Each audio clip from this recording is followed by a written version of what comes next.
All right, welcome back to My Brother Said So, My brother said so. the show where we break down conspiracy theories one at a time. I'm Joel McClure. This is my brother Ben. Hello. You can like and subscribe us on YouTube, and as always, if you would like to gift us items in Fortnite, my screen name is The Real Erroneous. Ben, Oh, I'm sorry. My screen name is VidKid 2013. all right, today we are going to be breaking down the Ruby Ridge standoff and adjoining conspiracy theories. So, Ben, do you know what the Ruby Ridge standoff was? I have no idea, Joel. Please explain. All right, this is going to be pretty interesting actually because it kind of applies to how we were raised. So, Randy Reaver was a man who was involved in homeschooling his children. He was a member of certain, let's say, communities of like freedom loving people, but a lot of people associated them with like white nationalists or white like nationalist Christian nationalism, something like that, you know what I mean. He was also kind of involved in, I don't know if you know what the sovereign citizen type movements were, but those Nope. type movements in the early 90s. And the Ruby Ridge siege happened at his cabin where the Weaver family was in Boundary County, Idaho, in August 9th of 1992. So on August 21st, deputies of the United States Marshal Service, USMS, came to arrest Randy Weaver under a bench warrant for his failure to appear for federal firearms charges after he was given the wrong court date. So they already messed up from day one. They gave him the wrong court date, and he didn't show up because he didn't have the right court date, but they came to arrest him anyway. And his failure to appear on the federal firearms charges stemmed from the Weaver's sale of a sawed-off shotgun. So the undercover federal informant who bought this shotgun had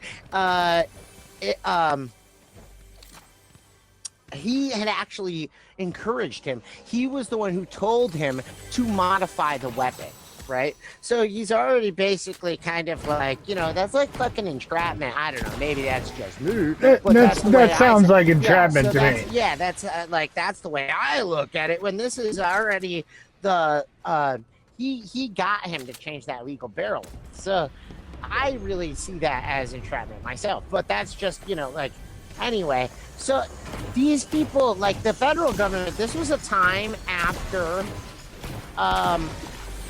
where the federal government was really up in arms and kind of like going after a lot of people. And there was a spirit in the air, let's call it, among these kind of communities where they were like really thinking about revolution. I'm down. So they were thinking about, I'm dead. Anyway, they were thinking about revolution and that kind of stuff. These kind of communities had that sort of like mentality. Sorry, I skitzed out there for a second.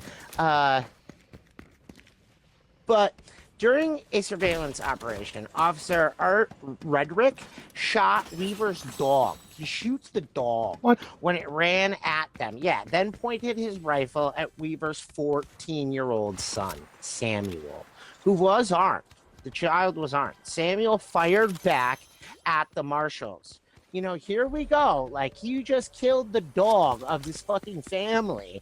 And the young boy who has been trained to protect his house with firearms, his God-given right, I might add, shoots back. You know what I mean? And so they then shot back and killed by the team. So Sammy dies instantly. They assassinated a child. What? So, yeah.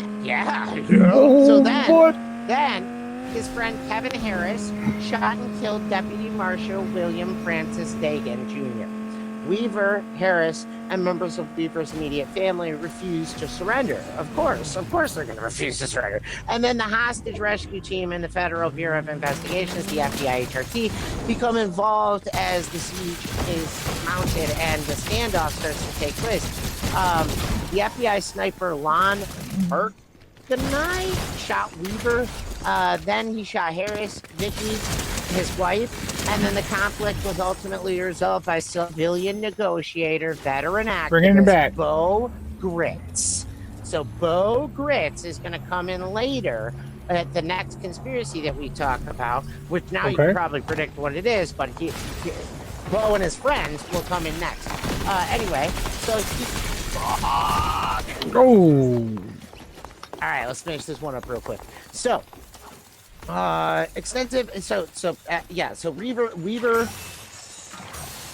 Weaver is talked down, he surrenders, and he's arrested on August 30th. Weaver and his 3 daughters surrendered the next day. So the boy dies and his wife dies. An extensive litigation followed. Initially, Randy Weaver and Harris were tried as a variety of federal charges, including first-degree murder for the death of Dagan. In successful defense, Weaver's attorney, Gary Spence, accused the agencies that were involved of criminal wrongdoing, in particular the FBI, the USMS, and the Bureau of Alcohol, Tobacco, and Firearms, the ATF. Again, these guys will come in later, so pay attention. And the United States Attorney Office, USAO, for Idaho. Harris, Weaver were acquitted. So they got off of the siege-related of the charges. Of course they got off. They should get off, and was only found guilty of violating his bail terms and failing to appear in federal court hearing, which is hilarious because they gave him the wrong date to begin with. You remember? So both were so the charge that they really shouldn't even find him guilty on, they find him guilty on. Anyway, so the original federal firearms charge, right? So he has to plead guilty of that. And then the family and Harris, or he's found guilty of that. And then the family and Harris both filed civil suits against the federal government in response to the firefight and the siege in August of 1995, and the Weavers won a combined out-of-court settlement for $3.1 million.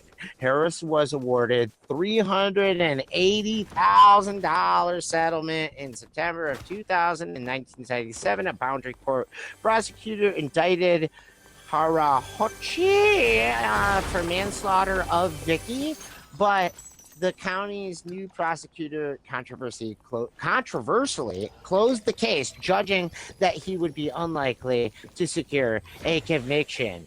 The behavior of the federal agents during these events drew intense scrutiny, and they should.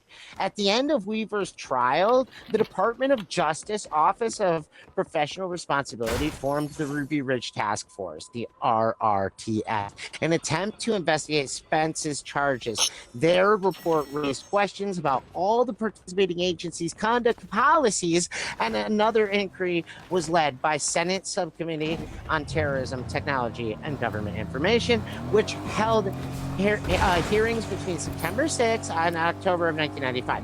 It issues a report in which called the reforms federal law enforcement in an attempt to prevent a repeat of losses at Ruby Ridge and restore the public confidence. So, in the end, months later, this will lead to 2 events that we're going to also talk about on this show, but you don't know when they're coming. And those are the Waco siege, which I know you've heard of. Yes, I have. And months later, Timothy McVeigh will blow up a building that we now know as the Oklahoma City bombing with Terry Nichols. So both those events will be triggered by this event, Ruby Ridge. Anyway, a lot of the conspiracies involved with this are things like people believe that they were going after this family because he was homeschooling and a Christian nationalist, and he was teaching his children how to defend themselves with firearms, and they were going through and kind of wiping out entire families at the time. But this was just one of the first of many incidents, not all as drastic, obviously, that were recorded at the time. Right. And this is the environment of fear and manipulation on behalf of the government will only build until we get to events like Waco and the Oklahoma City bombing. But anyway, that's, I think, do you have any questions on this event on Ruby Ridge? No, honestly, I'm just kind of shocked by all of it. Now, what do you rate the validity of conspiracy theories based on, kind of judging the federal government for their actions? Oh, I think that they 1 to should be. 10. I think they should be judged. I think probably like a 7 or an 8, based All on right. that. It was So, so you believe that validity of this conspiracy theory is high. Okay, so on to the next episode. Thank you for tuning in to my brother Senso. Remember to rate and like us on YouTube and see if you come on other platforms. And we will see you next time. Have a great night.